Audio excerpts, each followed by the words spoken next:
start. Mr. Deputy Speaker, Sir, I rise to support this measure.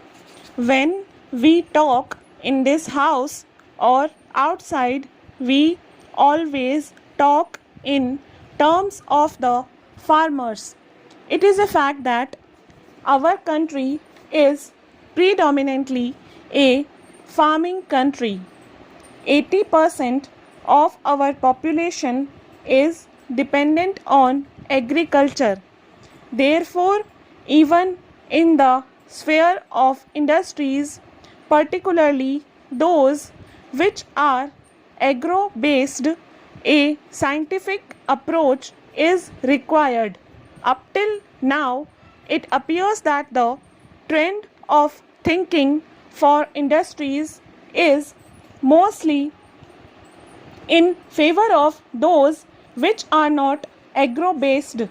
In fact, most of our industries in India, whether they are sugar, textile or jute, are agro-based industries.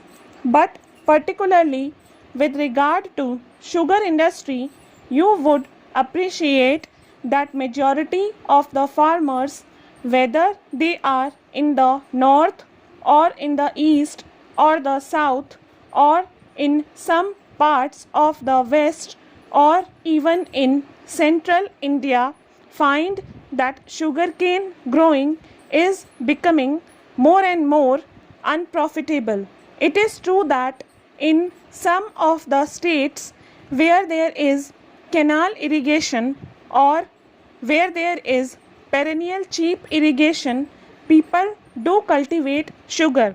Sugar is one of our agricultural produce which heavily supports our exchequer.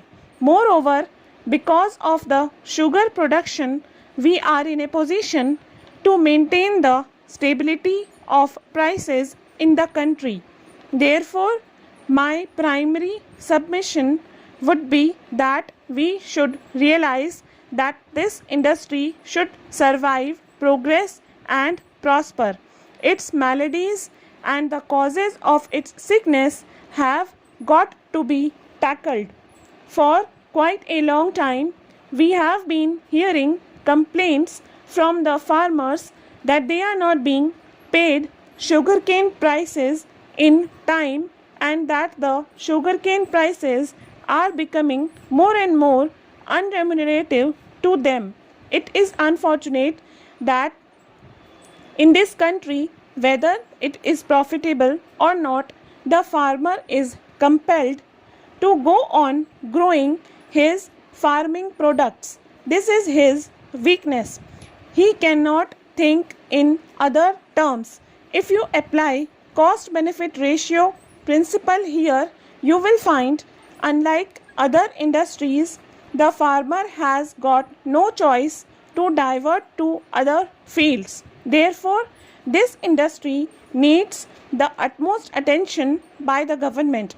My friend from the opposition rightly said that it is well known how the profits and capital of these six industries have been siphoned off.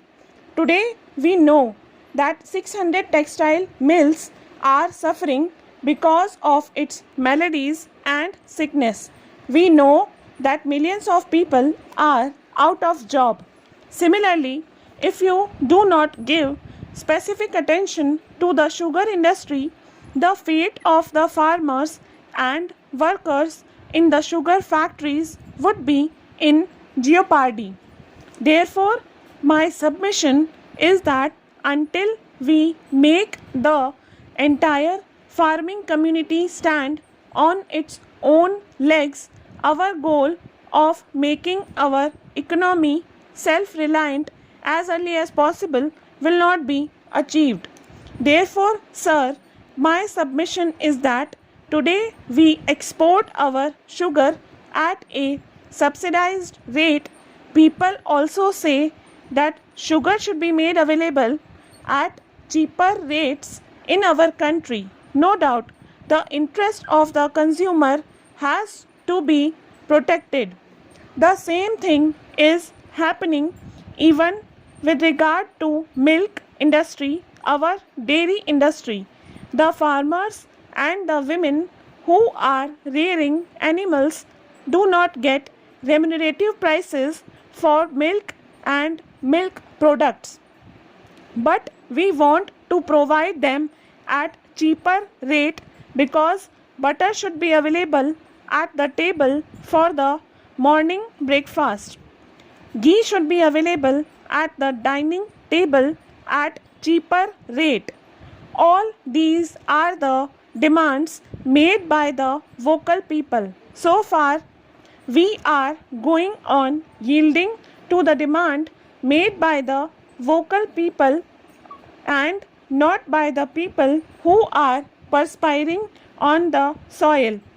So far, we have not paid any attention to the difficulties of the farmers. I come from a village and I know the difficulties of villagers. There is no 8-hour shift. There is no DNS allowance with the rise in the price index level. But does it mean that he should not get even the remunerative price for the products he provides? Maybe sugarcane, maybe milk, maybe food grains, maybe castor oil, maybe pulses, or anything else. Now the time has come when we have to pay attention to their needs and see that the farmer gets the remunerative price. Of course, I welcome and support this bill, but I would say it will be in the strict relevance of the situation. If I impress upon the Honorable Minister and the Agriculture Department in the government of India to pay more attention to the difficulties of our farmers, now the time has come when even with regard to agriculture and agro-based industries, a scientific approach and thorough examination has got to be done. Otherwise, the discontent and the poverty that you want to eradicate, you would be in a position to root out for all time to come. In the sugar industry, modernization is not there. Depreciation funds which are being collected by the industry are not used properly. Allotment of funds, as already mentioned, is done for the other industries but not for the sugar industry at all. Stop.